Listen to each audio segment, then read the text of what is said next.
আসসালামু আলাইকুম প্রিয় এসএসসি শিক্ষার্থীবৃন্দু কিংবা নবম দশম শ্রেণীর শিক্ষার্থীবৃন্দু, তোমাদের প্রত্যেককে জানাই সালাম ও স্বাগতম।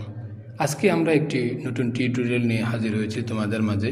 সেটি হচ্ছে চট্টগ্রাম বোর্ড 2024 সালের গণিত সৃজনশীল অংশের গ বিভাগ থেকে ত্রিকোণমিতি ও পরিমিতির অংশের 8 নং যে অঙ্কটি রয়েছে সেই 8 নং অঙ্কটি নিয়ে আজকে আমরা তোমাদের মাঝে হাজির হয়েছি। লক্ষ্য করো, এই যে 8 নং অংশ, এই অংশটা নিয়ে আমরা আজকে ব্যাখ্যা বিশ্লেষণ করব।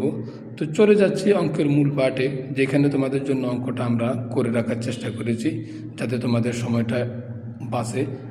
একজন শিক্ষার্থীর সময় বাঁচানোই আমাদের মূল কাজ, যাতে করে সে পড়ালেখায় অধিক মনোযোগী হতে পারে। এখন আমরা যদি অঙ্কটা লক্ষ্য করি, এই যে এই অঙ্কটা যদি আমরা লক্ষ্য করি, এখানে আমাদের উদ্দীপক রয়েছে। লক্ষ্য করো, এই যে আমাদের উদ্দীপক রয়েছে, এই অংশে আমাদের উদ্দীপক এবং এই অংশ কিন্তু আমাদের উদ্দীপক। এবং আমাদের ক অংশের এটা হচ্ছে cot 90 degree minus theta equal √3 হলে সাইন থিটা এর মান নির্ণয় করো।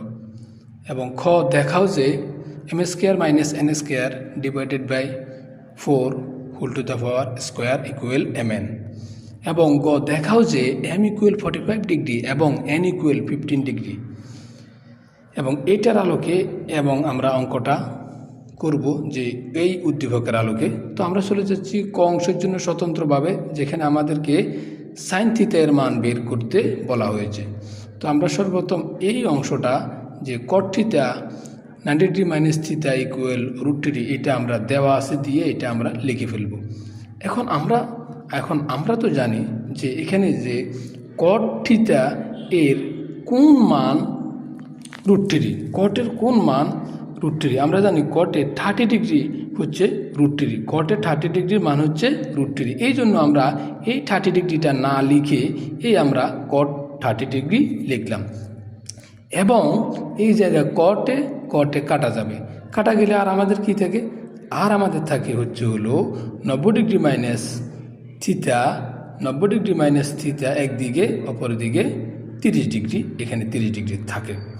এখন তাহলে আমরা এখন কি করতে পারি, এখানে আমাদের এই যে থিটাটা রয়েছে, যেটা এই যে থিটাটা, এটা অর্থাৎ বাম দিকে রয়েছে, এটাকে আমরা স্থানান্তরিত করব দিক, তাহলে এটা মাইনাসটা হয়ে যাবে প্লাস।